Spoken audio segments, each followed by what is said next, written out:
జగన్ గారి నిర్ణయాలకు సంబంధించి ఈ అధికార పార్టీ నాయకులు కానీ ఒక వర్గం మీడియా కానీ జగన్ గారికి సంబంధించి ఏ రకంగా వార్తలు రాస్తాయో, ఏ రకంగా వక్రీకరించి ప్రజలకు అబద్ధాలు చెప్పేటువంటి ప్రయత్నం చేస్తామో మీ అందరికీ తెలుసు. ఆ తర్వాత జగన్ గారు వాటికి సంబంధించినటువంటి నిజాలు ఎంత చెప్పేటువంటి ప్రయత్నం చేసినా కూడా మళ్ళీ దాన్ని రిపీట్ చేస్తూనే ఉంటాయి.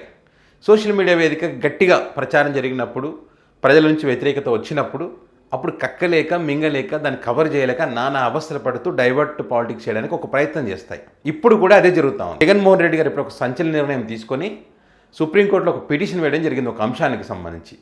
సో పిటిషన్ ఇంకా సుప్రీంకోర్టులో పిటిషన్ అంటే ఇక తిరుగులేదు, దానికి అత్యున్నత న్యాయస్థానం.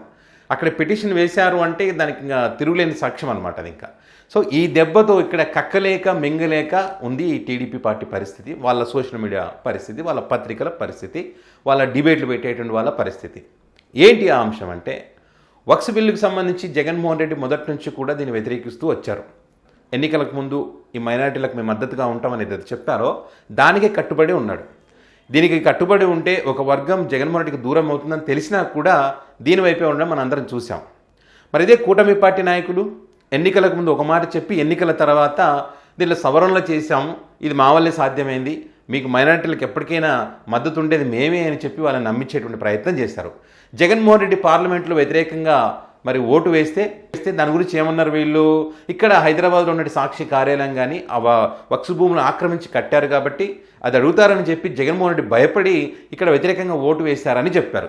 మళ్ళీ కొన్ని గంటల్లోనే రాజ్యసభలో అనుకూలంగా ఓటు వేశారు, మరి ఎవరికి మోడీకి భయపడి ఓటు వేశారని చెప్పి ఇట్లా 2 డ్రామాలు అన్నాడు జగన్మోహన్ రెడ్డి అని చెప్పి తప్పుడు ప్రచారం వాళ్ళ అఫీషియల్ పేజీల్లోనే, వాళ్ళ అఫీషియల్ సోషల్ మీడియా వేదికగా ప్రచారం చేశారు. వాళ్ళ పత్రికలో ఫ్రంట్ పేజీల్లో దీనికి సంబంధించి జగన్ డబుల్ గేమ్ అని చెప్పి ఒక నాటకం అని చెప్పి రాయడం మనం చూసాం.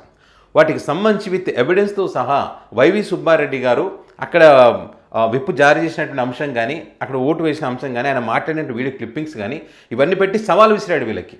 మేము పార్లమెంటులో రాజ్యసభలో 2 కూడా వ్యతిరేకిస్తూనే బిల్లుకు వ్యతిరేకిస్తూ ఓటు వేసాం. సో ఇక్కడ మేము మైనారిటీలకు మోసం చేయలేదు, దానికి కట్టుబడి ఉన్నాం, మేము దీనికి సిద్ధం, మీరు సిద్ధమా అని సవాలు విసిరితే ఒక్కరి నుంచి కూడా రెస్పాండ్ లేదు. మళ్ళీ అదే సిగ్గుమాలిన మీడియా దానికి సవాలు స్వీకరించలేదు. మరి నిజంగా దమ్ము ధైర్యం ఉంటే సవాలు స్వీకరించవచ్చు కదా, స్వీకరించలేదు. మళ్ళీ అదే సిగ్గుమాలిన పని ఈరోజు కూడా మీరు ఈరోజు కూడా పేపర్ చూడండి, వాళ్ళ అనుకూల మీడియాలో రాలేద్దాం, కుట్ర చేద్దాం, మతాల మధ్య విద్వేషాలు రెచ్చకూడదామని చెప్పి ప్రవీణ్ పగడాలకు సంబంధించినటువంటి ఎపిసోడు, తర్వాత వక్స్ బిల్లుకు సంబంధించి కూడా జగన్ మోసం చేసిన తీరు అని చెప్పి ఈరోజు కూడా రాశారు. సో ఇదంతా జరుగుతూ ఉన్న క్రమంలో జగన్మోహన్ రెడ్డి వీళ్ళకి షాక్ ఇస్తూ వక్స్ బిల్లు తీసుకొచ్చినటువంటి చట్టాన్ని వ్యతిరేకిస్తూ సుప్రీంకోర్టులో పిటిషన్ వేశారు. మరి ఇప్పుడు ఏమంటారు, ఇంకా డైరెక్ట్ సుప్రీంకోర్టులోనే పిటిషన్ వేసినప్పుడు ఇది కూడా అబద్ధం అని చెప్పగలరా? సుప్రీంకోర్టులో పిటిషన్ కూడా తప్పు పట్టగలరా మీరు? జగన్ సవాలు విసిరాడు, ఇప్పుడు మాటలు కాదు చేతుల్లో చూపిస్తున్నా అని చెప్పి సుప్రీంకోర్టులో వెళ్ళి పిటిషన్ వేశాడు. మైనారిటీలకు నేను మద్దతుగా ఉంటానని చెప్పి మరొకసారి నిరూపించుకున్నాడు. అటు పార్లమెంట్లో రాజ్యసభలో 2 కూడా వ్యతిరేకంగా ఓటు వేయడం, ఈరోజు సుప్రీంకోర్టు కూడా వెళ్ళడం. ఆల్రెడీ ఈ వక్స్ బిల్లు దీనికి సంబంధించి కాంగ్రెస్ పార్టీ, ఎంఐఎం పార్టీలు కూడా ఇప్పుడే పిటిషన్ వేయడం జరిగింది. జగన్మోహన్ రెడ్డి కూడా పిటిషన్ వేసినటువంటి పరిస్థితి. మరి మీరు మైనారిటీల పట్ల నిబద్ధత కలిగి ఉన్నటువంటి పార్టీ మాదని చెప్పి, క్రమశిక్షణ కలిగినటువంటి పార్టీ అని చెప్పి జగన్మోహన్ రెడ్డి మోసం చేస్తున్నారని చెప్పి ప్రచారం చేశారు. మరి మీరు చేస్తున్నది ఏంటి? మరి మీరు కూటమిలో భాగంగా ఉన్నారు, మరి మీరు వ్యతిరేకించారా? వ్యతిరేకించలేదే. వ్యతిరేకించకపోగా ఇక్కడ వాళ్ళ మద్దతు తెలిపినటువంటి వాళ్ళ పట్ల కూడా తప్పుడు ప్రచారం చేస్తూ ఈ రోజు వరకు కూడా అదే ప్రచారం చేస్తూ మీ మళ్ళీ కలిబొలి మాటలు చెప్తూ మైనారిటీలను మోసం చేసేటువంటి ప్రయత్నం చేస్తూ ఉంటే మైనారిటీలకు తెలుసు మీ బుద్ధి ఏంటో, మీరు ఏం చేస్తూ ఉన్నారో. కాబట్టి ఈరోజు చాలా చోట్ల మీ ఫ్లెక్సీలకు చెప్పులతో వాళ్ళు సమాధానం చెప్తున్నటువంటి పరిస్థితి వచ్చింది. మరి అంత జరిగినా కూడా ఇంకా మనం అవే మాటలు మాట్లాడతాం, అవే వార్తలు రాస్తామని చెప్తే ఎట్లా? రాయండి, మరి ఎట్లా రాస్తారో దీనికి సంబంధించి రాస్తారా? వక్స్ బిల్లును వ్యతిరేకిస్తూ జగన్మోహన్ రెడ్డి సుప్రీంకోర్టులో పిటిషన్ వేశారని రాస్తారా? మీ సోషల్ మీడియా వేదిక పోస్ట్ పెడతారా?